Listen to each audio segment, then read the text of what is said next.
G'day, hi, how are you? Excuse the mess. Bit of a kayaking trip tomorrow, and it led me to think about waterproofing. Taking a person who's never been down a river before, and they were asking me questions about waterproofing, what if things get wet.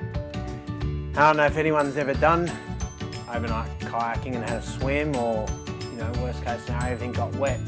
How important it is to waterproof your sleeping bag and your emergency clothes correctly.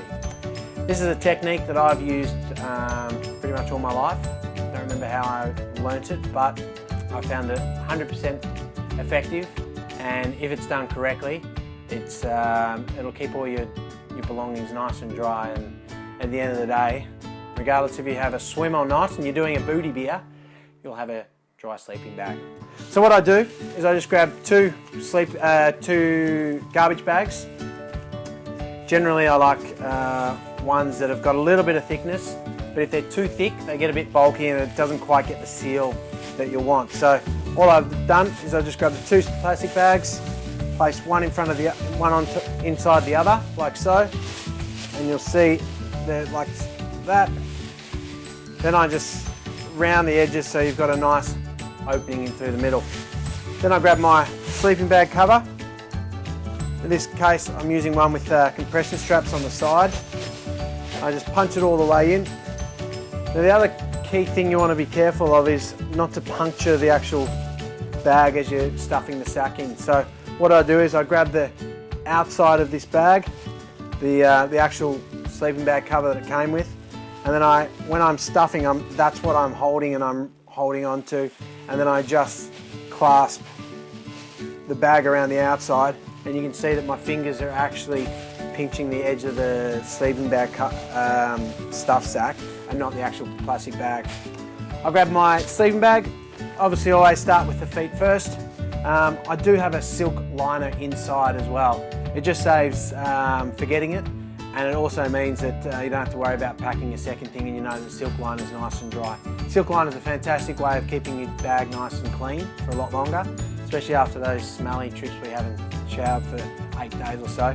So I just leave the silk liner inside, and then I pack the bag as I normally would. This is quite a big, heavy bag, a sleeping bag that I'm using. I'm taking two, obviously one for myself and one for the other person that's paddling.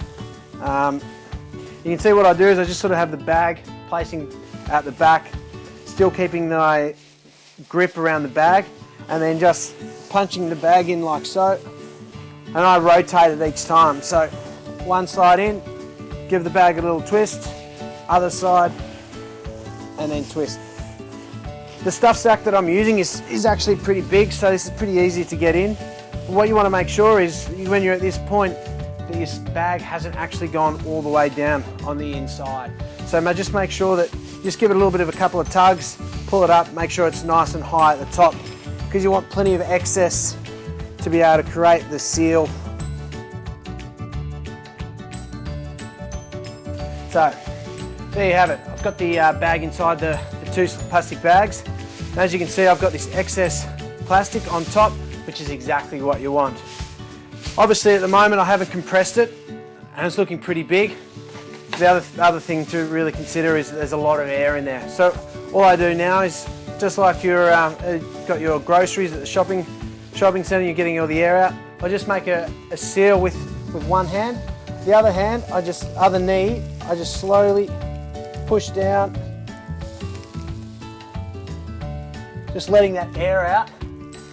And each time I do it, it just goes down a bit more. I give it a little bit of another shuffle. Same thing again, just get that knee in there.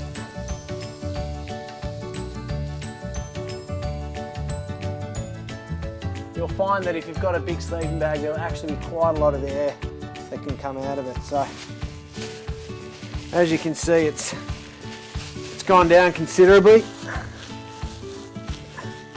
And you can also see that there's quite a strong air vacuum in there, obviously meaning that there's no air inside. I know that at this stage it's 100% waterproof. Any last little bits, then I just give it a good twist around, nice and easy. many as you can go. Then I prefer not to tie it. Just after a long trip, tying and untying, you find that the bags can get ripped and a bit destroyed. So I just neatly tuck it down the side. And then you can see I've done this with 2 bags. So I just repeat the same process. Just make a nice little neck for it. Pop one knee in, find there'll be a little bit of air, not too much. Seal that up. Nice and tight. Once again, slide that down the side.